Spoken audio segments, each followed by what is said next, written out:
Alright, y'all, we got a new Dr. Insanity. This one right here is called Family Discovers Missing Dad's Head Inside Garage Bag. If y'all are new to the channel, subscribe right now. Let's check it out.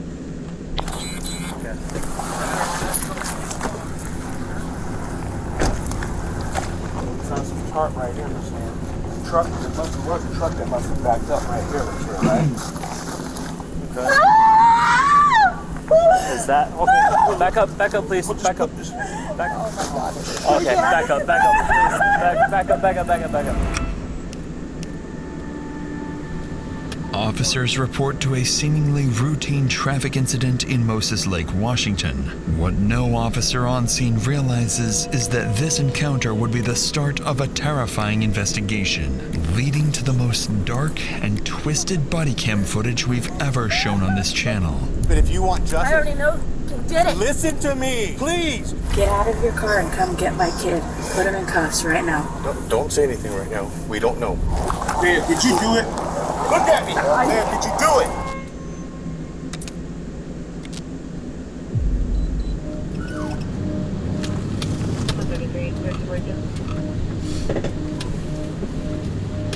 It's an early Sunday afternoon on November 3rd when officers patrolling downtown Moses Lake identify a truck matching a stolen vehicle report logged just hours earlier. Multiple police units have been dispatched, more than typically assigned to a stolen vehicle report. Almost as if, from the very start, police somehow knew this vehicle theft report would soon unravel into something much worse.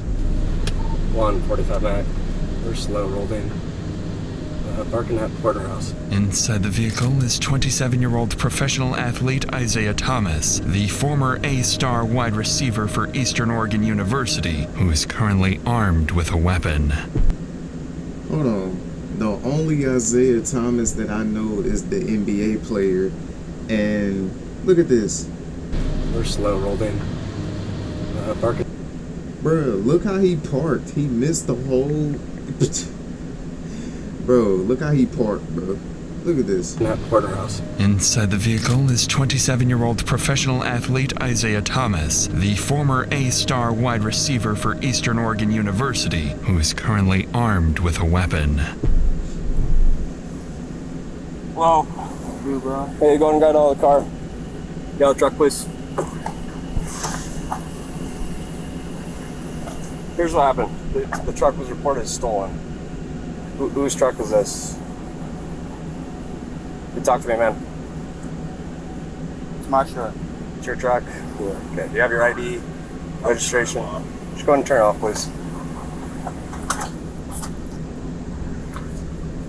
I apologize if it's your truck, but it wasn't registered in your name, man. Yeah, I know. Okay. There's ammunition in the front seat. Okay.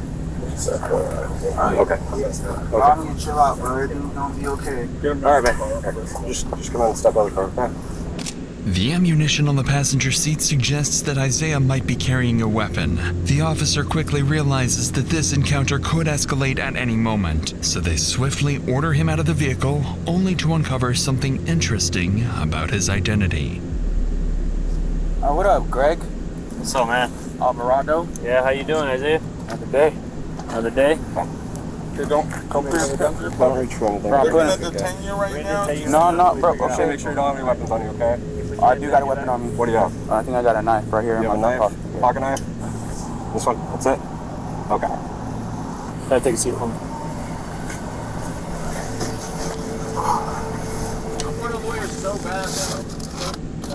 Okay. It's ridiculous how bad I need one, no? I hear you. He knew you. Yeah, so I went to high school with him. He was a star athlete, man.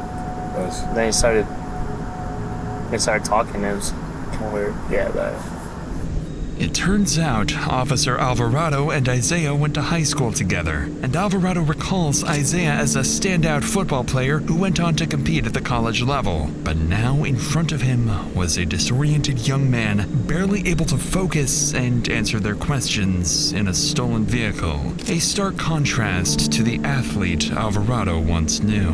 In reality, there is a very good reason for Isaiah's odd behavior. One that Officer Alvarado will soon understand, as within minutes, Isaiah and his family will be at the center of a murder investigation, with only one question left unsolved.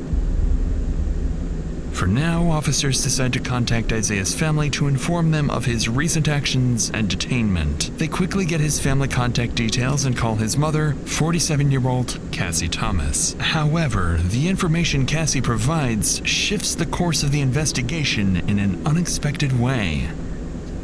Hello? Hello, this is Officer Alvarado with the Mosaic Police Department. I'm trying to reach Cassie. This is she. Hey, do you have a son, Isaiah? Yes, I do. We had a call earlier about him being in someone else's vehicle.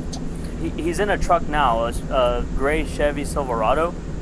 Okay. We're trying to figure out if this is his truck or not, because he's saying it is, but the person that called about him said that he stole the truck from another neighbor. No, that's his and his grandfather's. Okay, who's his grandpa, if you don't mind me asking? Richard? Richard? Yeah, he probably let him borrow it. He's staying with his grandfather right now. What's the address? 430 Dale. Yep, that's where the truck was taken. Okay, that's weird. Yeah, no, that clarifies something, because we thought potentially this truck might have been stolen, so we were trying to figure it out. No, I'm sorry about that. No worries. At this point, Officer Alvarado begins to realize the mistake they've made. Now it makes sense why Isaiah immediately asked for a lawyer. He was being accused of something he clearly didn't do. As Officer Alvarado continues speaking with Isaiah's mom, he decides to ask about something that's been worrying him since the very moment Isaiah steps out of the truck. I went to high school with Isaiah. He wasn't never really like this. Is everything okay? It should be. He should be fine. Okay. He just seemed a little bit off to me when he was talking. Well, probably because he's being accused of something he didn't do. So. It's his grandpa's truck. Yeah, he lives at 430 Dale. But thank you for answering my phone calls and my questions. It actually helps out a lot. Okay. All right. Okay. Thank you. Thank you. Bye. Bye. Officer Alvarado doesn't know it yet, but his suspicion that something is very wrong with Isaiah isn't far from the truth. Still, with no evidence tying Isaiah to a crime, they have no choice but to release him. But as he walks away, Officer Alvarado follows him, hoping to reconnect with his old friend. Alright, bro. Let's walk over to the front of your truck real quick. I just want to tell you something with that right now. I know you don't want to talk about this, but it's cool. You don't have to, okay? So, you alright, man? You like off the books, do you want to talk about anything? Because I'll turn off my camera right now. We can have a conversation, bro. Like, it's just like we're at a time right now, bro. Yeah?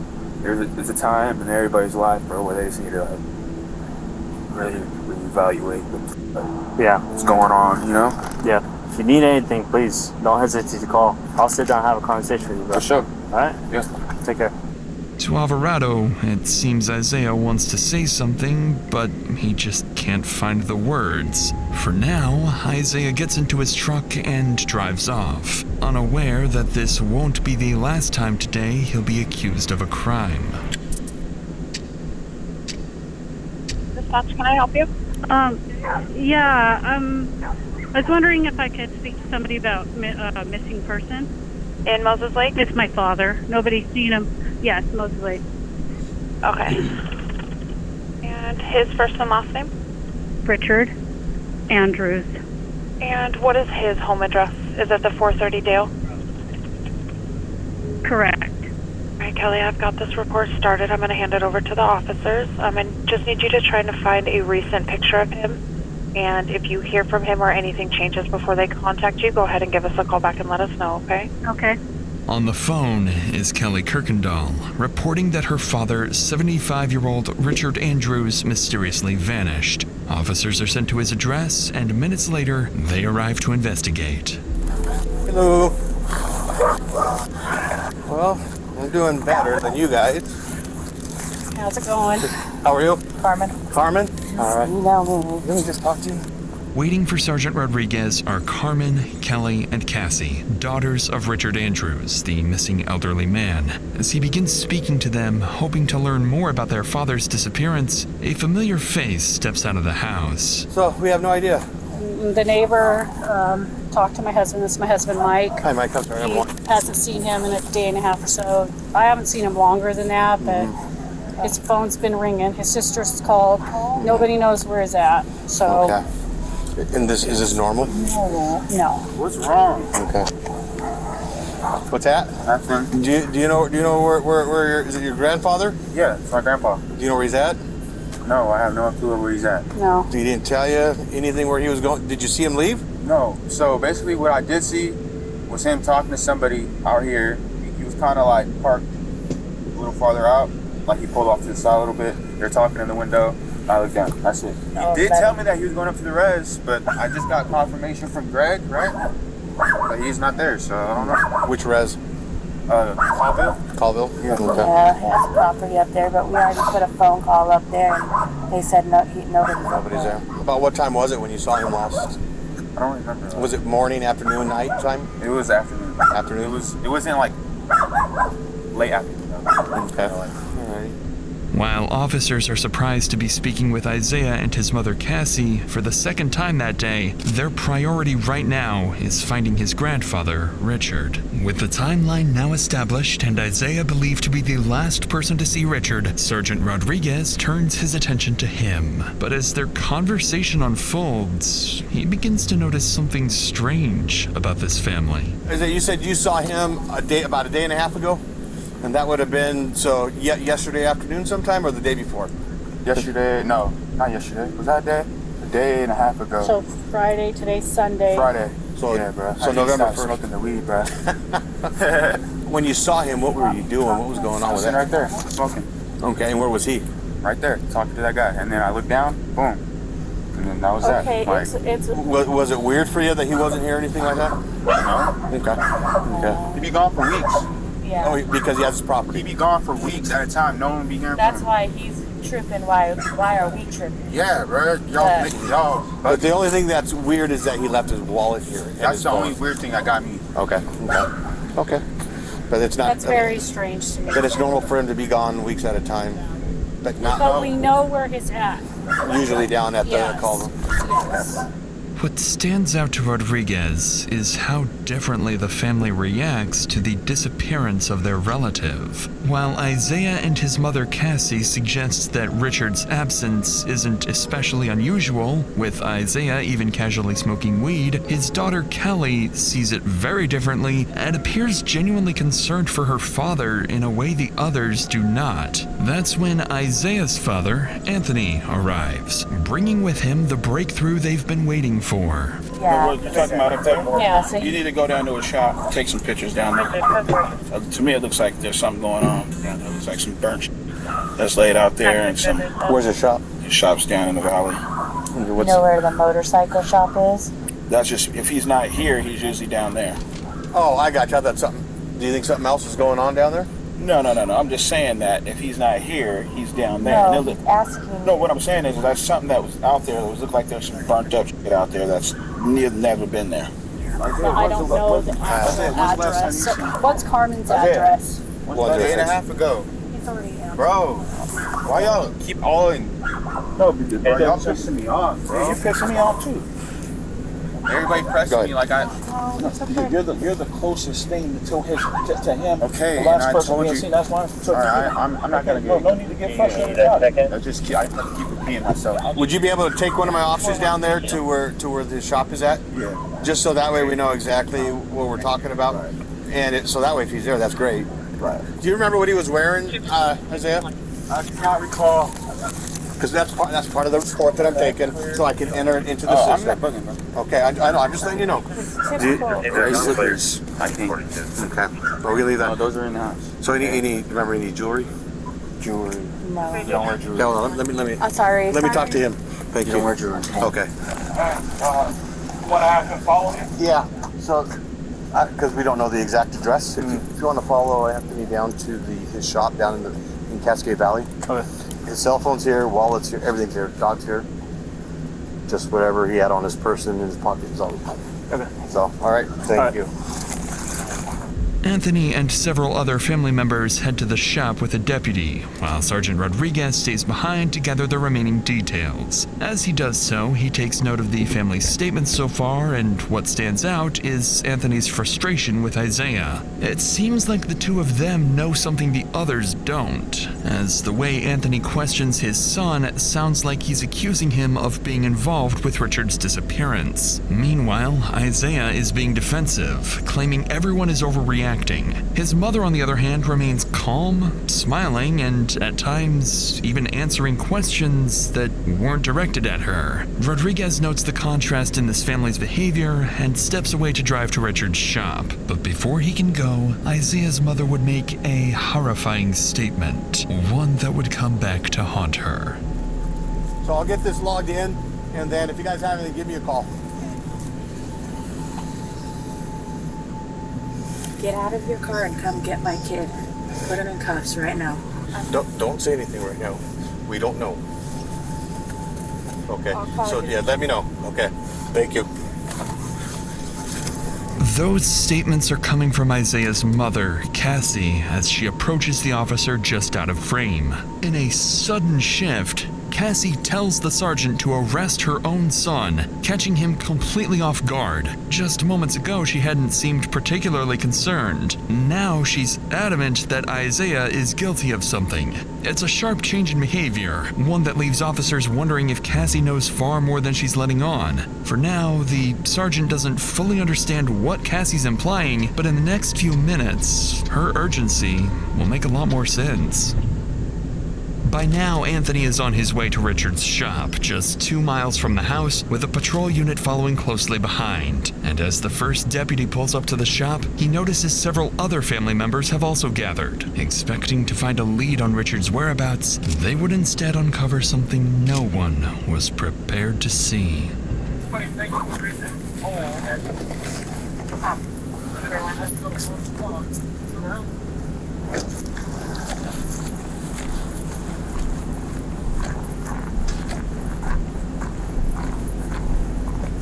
Looks on some chart right here, they're saying. Truck, there was a truck that must have backed up right here, that's it, right? Okay. Is that okay? Back up, please. Back up, please. I want to see. I want to make sure. Back up. I don't see anything. Him, calm down. Oh my God. Okay, back up, please. Back up. Okay, ma'am, can you come this way, please? Ma'am, can you come this way, please? Ma'am.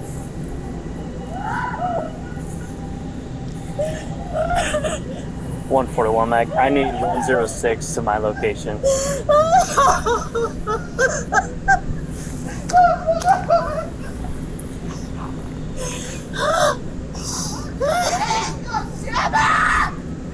Okay. Ma'am, can you take her over there, please? Please. This is now a crime scene. We need to Yes, I know. I'm trying to get him. Okay, I know. Oh, Kelly.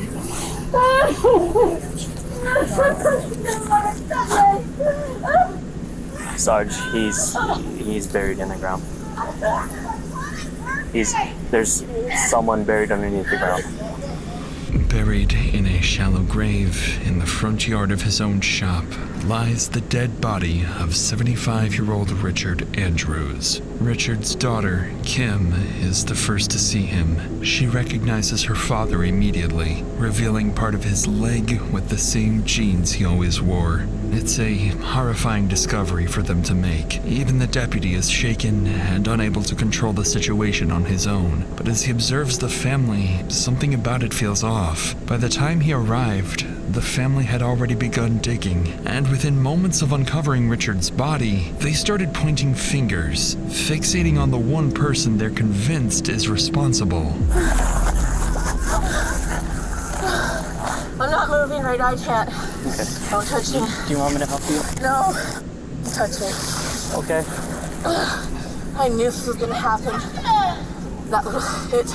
His son, my sister's son that's at their house right now, did it. And the gun's probably on the bed. It's a rifle. that's laying in my mom's bedroom on the bed. But he has mental illness. So we're having the county respond, okay? And their supervisor is gonna come, and they're probably gonna set up a containment, okay? Please, I just ask that you guys try to cooperate as much. I can't make any promises. No, we're not leaving. Okay, well, ma'am. I'm not calling him here right now. Is somebody over there getting that little psychopath? Hold on. If you want to do what's best for No, what I want to Richard do right now, is go to my okay? dad's house. I just need you and guys. do something. Please don't, okay? I just need you guys to at least try to have some understanding, okay? And I want you guys to listen. To the officer's surprise, Kim doesn't hesitate to blame her nephew, Isaiah, despite there being no direct evidence linking him to what happened here. Shaken and unsure how to handle the situation, the deputy allows the family to remain at the crime scene even after the body is discovered. Then, 2 minutes later, Sergeant Rodriguez finally arrives, stepping straight into the chaos. He tries to regain control of the situation, but it doesn't take long before he loses his patience. Where are they at? He's under there. Okay, we didn't touch it. They touched it when I was coming up here. They were touching it. Ma'am, let's get away, please. Ma'am. We need a preserve, okay? Come on. We need to make sure that we do this, okay? Here, I'm right here. You want my hand? No. Okay, I'm sorry. Yeah. Stand over here. And then it looks like there's some stuff burned over. Okay. We need everybody, please. We need everybody back, please, okay? Ma'am, we do need everybody out of here. If you want, we need to preserve this, okay? I get it, you're upset. But if you want justice... I already know who did it. Listen to me, please. I know you know. Yeah. We need other things to make this work. Please. Despite Kim's certainty, officers aren't yet convinced that Isaiah is their killer, because as they inspect the scene closer, something else stands out. Something that starts to point to someone very different. Burnt debris is scattered across the grass, clear sign that something had been intentionally destroyed. But the cover-up goes even deeper. The section of lawn where Richard was buried had been cut out, replaced, and even watered afterwards, an effort to make the yard appear completely untouched. For investigators, it's still unclear whether Richard was murdered here or only his body was dumped. To find out, they need to search his shop, standing just a few feet away. Sheriff's office, make yourself known. Come out with your hands up. Police, anybody in here? Sheriff's office, come out with your hands up, make yourself known. I'm gonna go right for the left. Yep.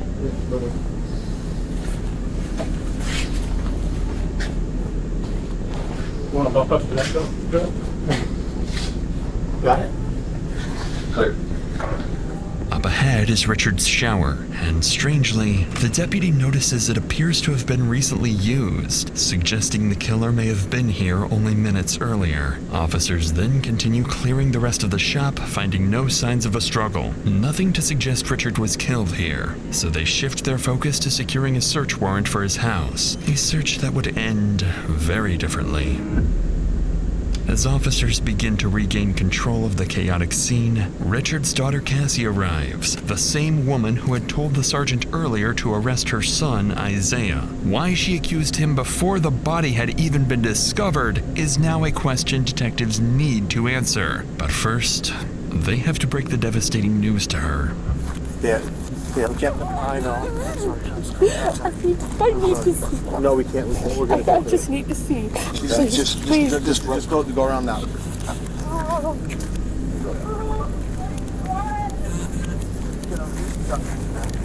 That's gonna be his, but the family members are the ones driving it.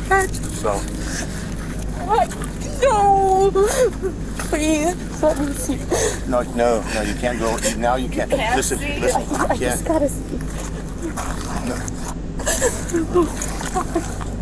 Anthony, we can't cross. Look over the I know top. I'm not gonna go across the line. She just wants to look over the line. She won't go past the line. I'll make sure. Look by the door. Please. By the door. By the door. Okay. Naturally, Cassie is distraught. not only because her father is dead, but because she suspects her own son may be responsible. For now, officers continue securing the scene and prepare to send Richard's body for autopsy. But as they do, they begin to overhear the family frantically talking amongst themselves, and what they're saying would suggest the situation is only escalating because someone else might be about to get hurt. Right, we have one that's confirmed in a shallow grave. Do not start talking, please. Don't say anything. Just be quiet, please. You know what's going on. It's over there already. I get it, but I've heard everybody, but we need things to figure out. 106, Mac, we need units down at 430 Dale. Ma'am, please. I can't get out because it's behind me. We're going to have to leave the truck here for now. 2900 Please. Where am I supposed to go then? I just want you to walk that way, please. 145 background clear. Hey, David. And there's 106 name. 106, Mac. I have the father heading down to 430 Dale, and possible suspect is there, and it might not be good. According to Carmen, Anthony is furious and already on his way back to the house, convinced his own son Isaiah is responsible. He's just seen the body of his father-in-law buried in the ground, so what he does next is completely unpredictable. Multiple units are quickly sent to the house, racing to get there before Anthony confronts Isaiah. Minutes later, officers make it to the house just seconds ahead of Anthony, who is right behind them, along with the rest of the family, all demanding answers.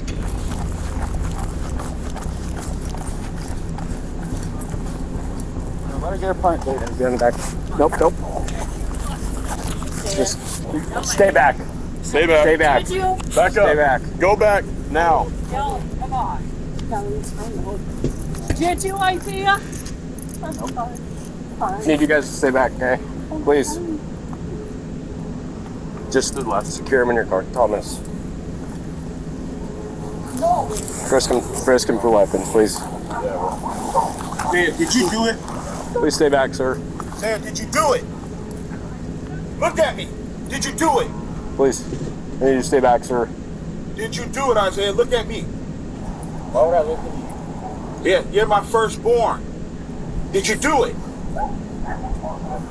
There. One more time. No, bro. Oh, I'm sorry. That's not the For my lawyer. Alright, just go ahead and get in here. Have him take a seat.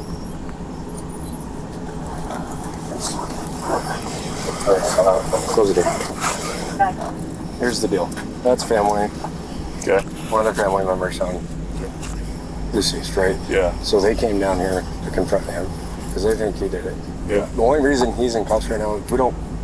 I thought he was like the suspect. No, we don't have BC or reasonable.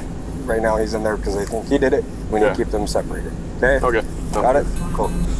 For the second time today, Isaiah is accused of a crime. Only now it's something far more serious, and the accusations are coming from his own family. They stand by, watching as he's taken into custody, convinced the case is now solved. But what officers are about to uncover would complicate everything, revealing that no one in this family can truly be trusted.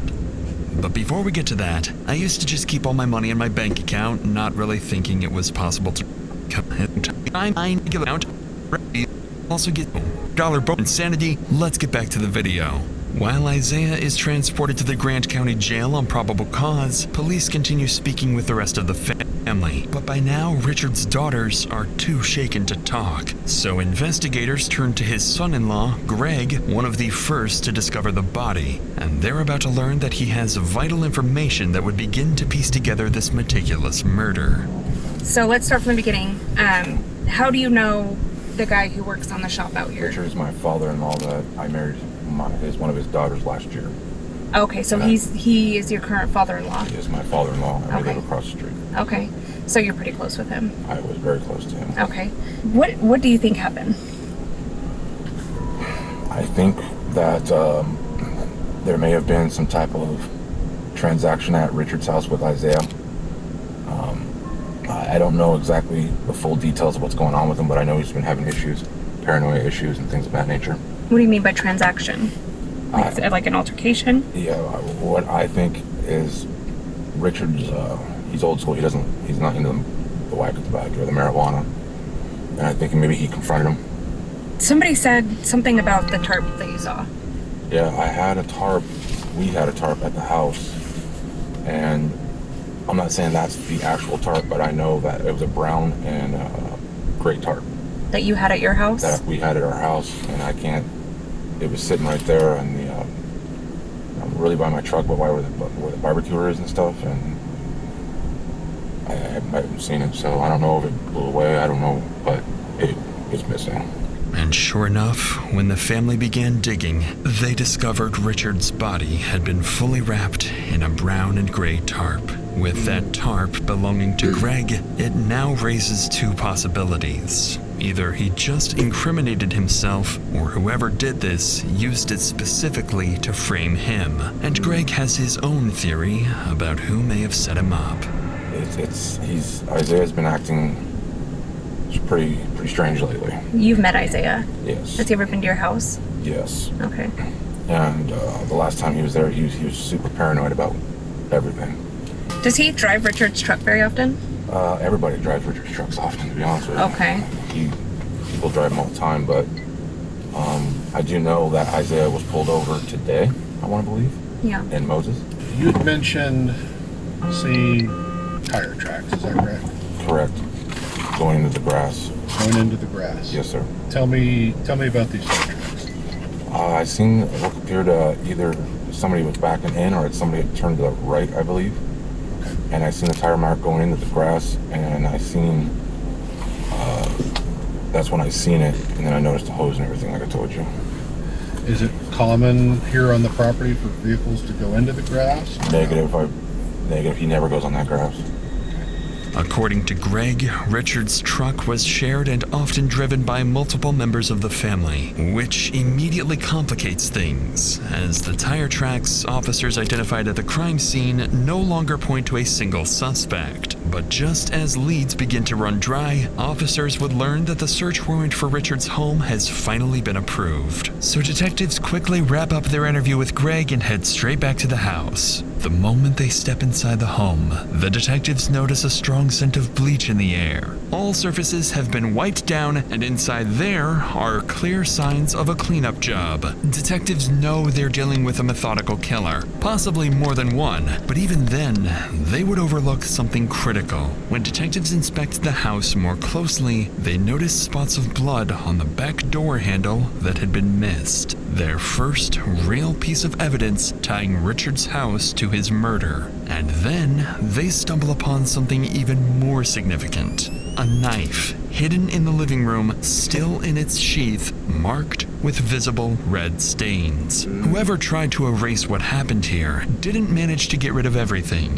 With the scene processed, all evidence sent for forensic analysis, and the family dispersed, the focus now shifts to the man back at the station. Since his arrest, Isaiah has refused to cooperate, but now as officers return to confiscate his clothing, they're about to discover the most crucial piece of evidence may have been right in front of them all day. Okay, Mr. Thomas, can you take off your shoes?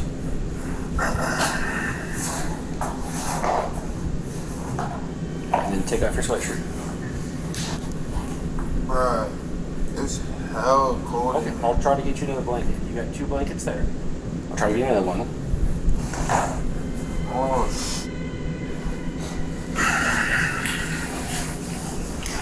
When officers hold up Isaiah's shoes, they notice they're covered in dirt and possibly dried blood. It's the first and only detail that could place him anywhere near the crime scene, but it's far from definitive. With the day coming to an end, investigators finish processing their findings and prepare for tomorrow, hoping they'll finally be able to answer what really happened to Richard. As for Isaiah, by continuing to refuse to speak, he has effectively handed his fate over to his family, who have already begun forming theories and accusations, with even the closest relatives ready to completely turn on each other. The next morning, after nearly 12 hours of detectives digging through the family's past, troubling rumors begin to surface alleging Isaiah might have been involved in an old cold homicide case that remains unsolved to this day. Detectives also hear whispers that Isaiah's own parents may have helped cover it up, and may have even known what happened to Richard long before anyone else. These are serious allegations that detectives will need to explore carefully, but right now, their immediate priority is uncovering what truly happened to Richard and who's responsible. To do that, they begin calling family members into the station for formal interviews. The first to arrive is Isaiah's father, Anthony. Among many other details, detectives need to address one critical question. Why was he so quick to suspect his own son? Was it simply a gut feeling, or did he know something no one else did? I think it was a week ago, right? The week before this incident happened. And Kim is like, you guys need to come down here. And Isaiah's acting crazy. We go down there and we walk in the house, and as soon as we get in the house, he's like, he has this big bag of weed that you could tell that he got from like the dispenser or whatnot. It's big. On my eyes, it was about this big. Yeah. What the f are you doing here? Like, this is what you kicked me out the house for, right? I was like, yeah. He says, what the f are you doing here? This has nothing to do with you. And I was like, listen here, man. Your aunt was scared because you're wilding out up in here.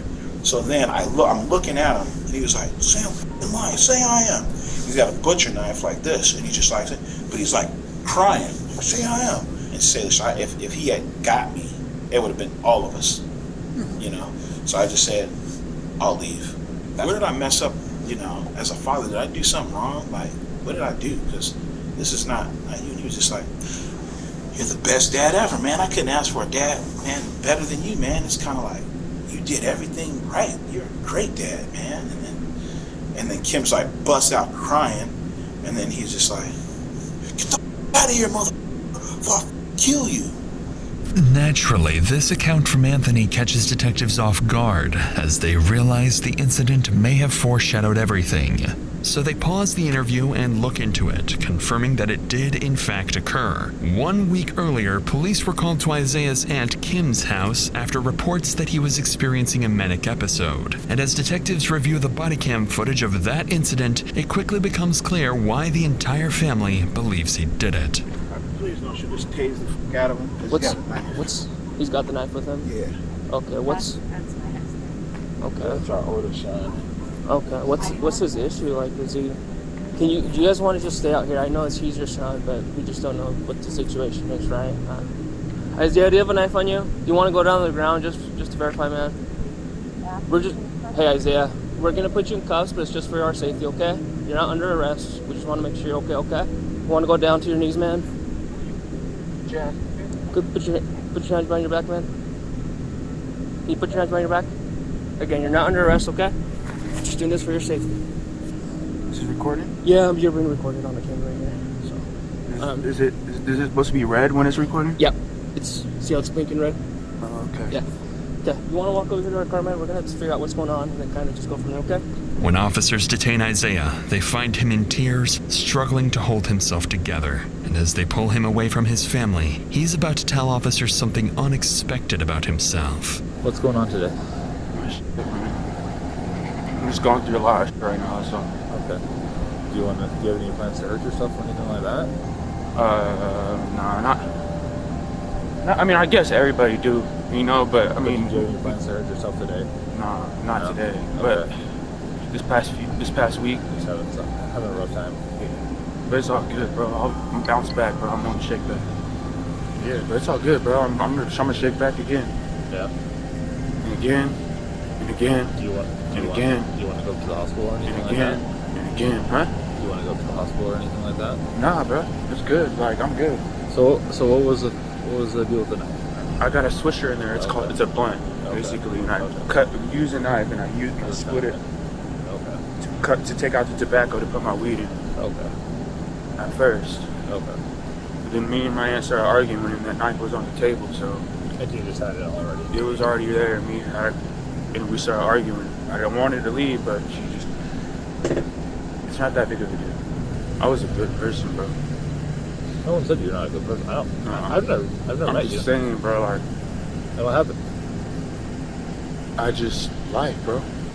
Clearly, there is sympathy in the officer's voice as he realizes the man in front of him has been dealt a very difficult hand in life. And although Isaiah downplays the incident, in hindsight, it would read very differently, because perhaps this was the last and only time something could have been done to prevent the tragic fate of Richard Andrews. After analyzing the incident and forming a clearer picture of Isaiah, detectives return to finish their interview with Anthony. Through his account, it becomes clear he believes Isaiah's issues stem from two factors: prolonged marijuana use and repeated head trauma from his time as a wide receiver, a position notorious for heavy hits and brain damage. Anthony also goes on to clarify crucial details about his son's mental state, making it evident that his initial suspicions of Isaiah were rooted in his son's increasingly unpredictable and volatile behavior. So with Anthony's perspective now on the record, the interview comes to an end and detectives move on to Richard's daughter, Kim, the person who found the body. Kim goes on to explain why she immediately suspected her nephew Isaiah, pointing to his history of violent psychotic episodes, including pulling guns and knives on family members, as well as his white vans covered in dirt, something she says is highly unusual for him. Notably, she ends the interview by saying she fears that if Isaiah is ever released, he will do it again. With the case against Isaiah growing stronger by the minute, detectives then shift their attention to two more family members, Richard's daughter Chrissy and her partner Floyd. Unlike everyone else, these two family members are about to become Isaiah's best and perhaps only chance of shifting how detectives view Isaiah's role in all of this. It's hard to kind of start this off, but as far as would have been your father, right? Yes. So I find out that they find my dad buried in the back of his shop. I already knew. I told them, why are you letting that motherfucker stay at my dad's house? You know he's gonna kill him. So I know you have questions for me, and then obviously I have questions for you, and I think they're both geared around the same. When I got there, bro, it was weird. Weird. And I'm like, man, something's not right. So I left, and that's when I told her and explained it to her. I even knew something was wrong before he had his episode. I said, something's not right with this kid. Something, hey, you guys might want to be careful. Sure. As soon as we leave, yeah, all hell's break loose. Explain to me now the background, how you knew something weird was going on with Isaiah. Because prior to this, he was staying with us. And I'm not exactly sure what happened, but he starts a conversation with my son. He pulls out a pistol from his drawers. Isaiah, okay. Sets it down. I got back hold of my sister Cassie, and I said, you know that boy is sick. He's beyond therapy. He needs fucking help. Like, he needs to be medicated. The thing, like I said, the only thing that just bothers me the most, that kid was not clean at all. He won't even make an attempt. He'll drop something on the floor and just walk away from it and leave it there. And usually I'll even ask, hey, where's Richard? Because I'll say hi to him. But for some reason, it's just the atmosphere was just, I'm like, all right, something's wrong. So I got on the phone with her and I'm like, oh, he's still wigging. He's wigging hard. And I said, your sister's tripping. I said, your sister acting like she's scared to death. Well, she knows he goes to his episode. Of course he's scared. I'm like, okay. It's when after we found out what really happened, is that she knew what he did. At this point, detectives begin to realize Chrissy and Floyd aren't just angry at Isaiah, they also hold his mother accountable. And the couple's suspicions align with detectives who still can't explain why Cassie asks them to arrest Isaiah before the body was even discovered. So with all of this in mind, detectives would ask them both point blank who they believe is truly responsible for Richard's death. So I'm on the same page as you. You guys believe that Isaiah's mom knew that she had knowledge of it. Richard. She had to have knowledge of it. I mean, that kid wouldn't have cleaned. That kid wouldn't have done none of that because he ran over to the neighbor's house and tried to take their car. Did you guys get that information? Yes. All right. So he's sporadic. He's not clean. He's running off. He's trying to get off. He's trying to run off. He's trying to do whatever he can do to get out of the situation. He's not thinking about cleaning. He's not thinking about picking this guy up and putting him in the back of a truck and burying him. And then go down to the valley to go get a tarp and go back up there in her dad's truck and they see it and go back up to the house and wrap him in the tarp and then come back down to the valley, which is across the street from her sister's house, and bury him in his auntie's house. When you said that you believe that she knew, do you believe that she helped cover the body and cleaned up? I can't go that far. Okay. I can't go that far because he doesn't have that mentality. At the end of this conversation, if she's not arrested by then, I don't know what to tell you guys, but she didn't sort it up like per se, like, oh, Isaiah is gonna do this, and she manipulated the situation to her advantage. She knew what her son was capable of. She knew how to get him to that point of manic and psychosis. To detectives, accusations like these don't come lightly, especially between sisters. Additionally, Floyd's description of Isaiah aligns with what detectives already believe, that he's impulsive, messy, and incapable of thinking ahead. And with the next interview set to be Cassie herself, detectives understand just how much weight this conversation carries, not only for Isaiah's future, but for Cassie's as well. There's a lot they still need to figure out. Her unusual behavior outside the sergeant's car, her possible involvement in Richard's murder, and even lingering questions about a potential past homicide. But they know these answers won't come easily. They'll have to approach this carefully, waiting for the right moment to press her. And as her interview unfolds, watch closely for the moment Cassie begins to fear she's the one being implicated. There's no easy way to start this conversation. Go for it. Okay, sorry. I'll work through it. Okay. So, how has Isaiah's mental health been in the last few years? It sounds like he's been suffering. The last year for sure. Last year? As far as like his mental health, is it something that he's diagnosed with, or just something that you guys started noticing? We started noticing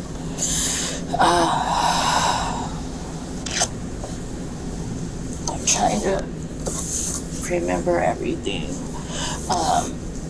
October, it was before October of 2023.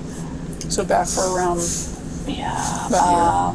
I believe that's when he started smoking, and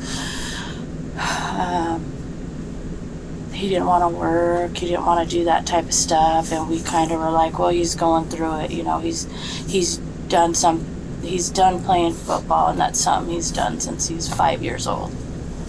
You know, big life change. Oh yeah, no school, no schedule, no workout. Clearly, Cassie appears emotional, possibly even carrying a sense of guilt as she speaks about her son. Beyond that, nothing about her behavior stands out to detectives as suspicious. But as the interview continues, she begins recounting the same incident at Chrissy's house, where some noticeable differences between her story and the rest of the family starts to emerge. I knocked on the back door. She doesn't keep her back. She uses it for her front door, but it's just... And I walked in, and my son's sitting at a little kitchenette table there. There's marijuana all over, a big bag, some paraphernalia. But he's sitting there with a knife. And I walk in, I was like, son, hey son, what's going on? What are you doing here? I said, well, what's going on with you? Is everything okay? And he didn't see my husband. His dad came in behind me, and he seen his dad, and instantly he's pissed. What the are you doing here?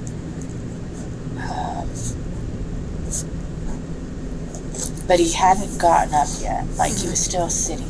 Where's the knife in perspective? And he's sitting, and he has it in his hand. He's not... Is he like you're doing right now? So he's just sitting back in the chair? Yeah, he has it, and he's like, what are you doing here?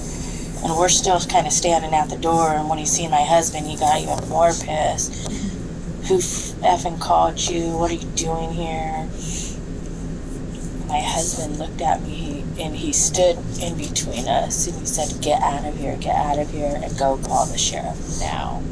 While retelling the story, Cassie appears far less disturbed by the incident, despite it involving her own son. She also seems reluctant to discuss the part where he threatened her husband's life. So after a few hours of letting Cassie speak freely, allowing her to settle into the role of the victim, detectives would finally begin to push back, starting with one detail that would clearly catch her off guard. And I don't mean this question in anything, but obviously, like, at this point, I can only see certain things. Did you guys explain all of that about him pulling the knife on Anthony to the deputies? Yeah. Okay. And dispatch too. And dispatch She too. said, don't go back in there. Mm-hmm. But I get why they're angry with me too. You know, that's my son. And they don't think I did anything to try and help him. And I think most of it is emotions are going to be high right now. And They'll never talk to me again. I already know that. And they've made other threats. They've also said other things too. And I don't know if you want to talk about those right now, but I think Detective Hunt is following up on that part, but the weird, vague comments about this is potentially not the first time Isaiah has done something. Yeah. And I didn't hear any of it. I was in the house, but they were really going on. Like, he's done this before, and like killed someone. That was the implication. But she also said that my husband and I helped cover it up, and that they know the name. Tragedies like this happen, and people don't find their loved ones. At least we found my dad. Clearly, Cassie is distraught, not only at the prospect of being ostracized by her family, but also at the possibility of being suspected by detectives as Isaiah's accomplice. But there's still one more question detectives need answered, after which they'll have made up their minds about Cassie. When you went to Sergeant Rodriguez and you made the comment that it's him, you need to get him in cuffs, you need to get my son in cuffs. Why for you in that moment did you knew it was Isaiah? Where was your mindset at?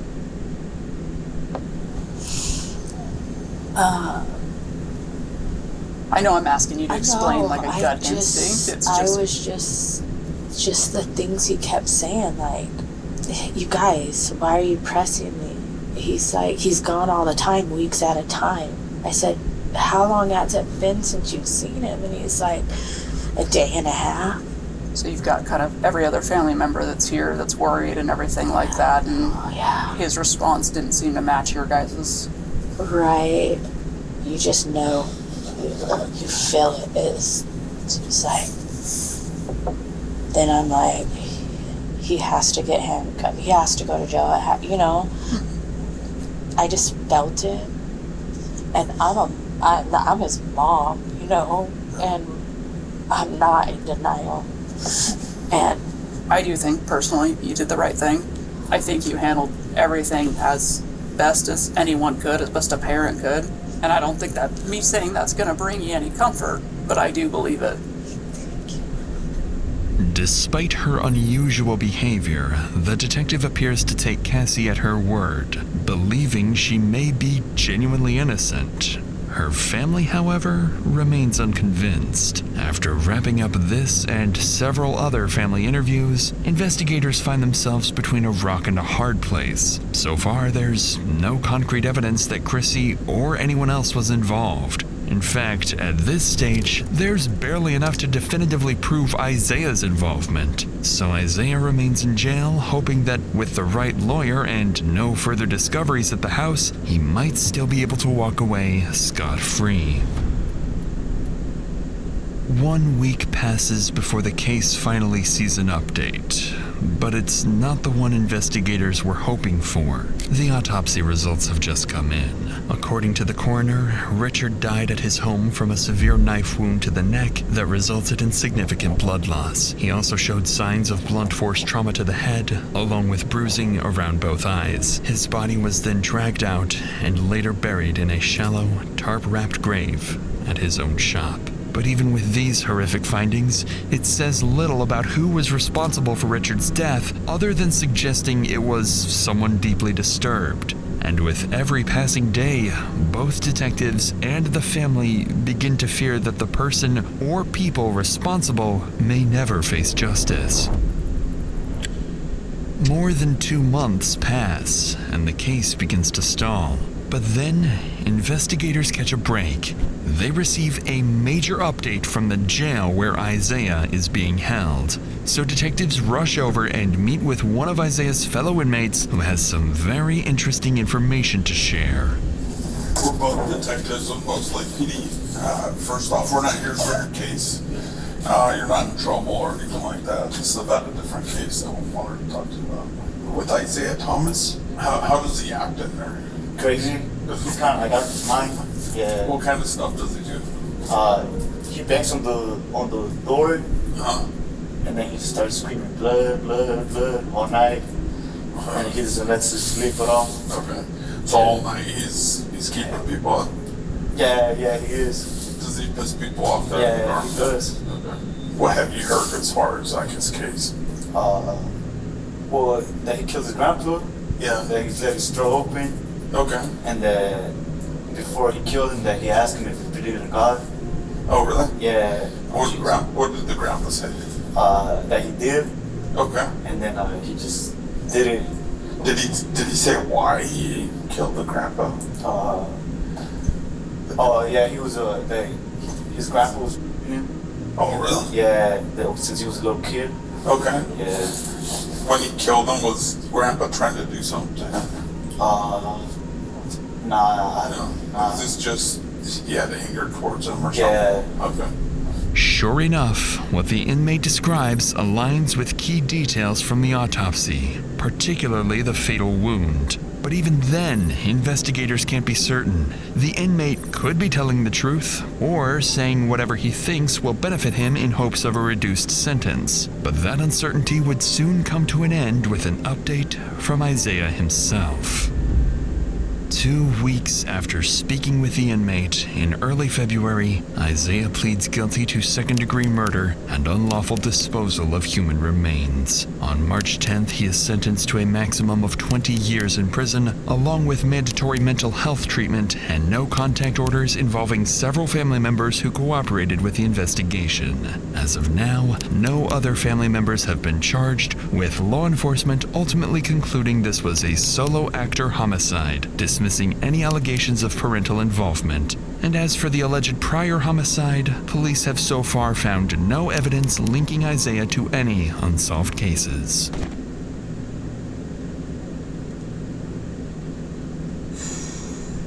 Man.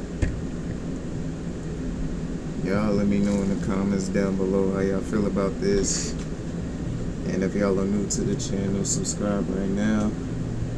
I love y'all. Stay blessed. And we out of here. See y'all in the next one.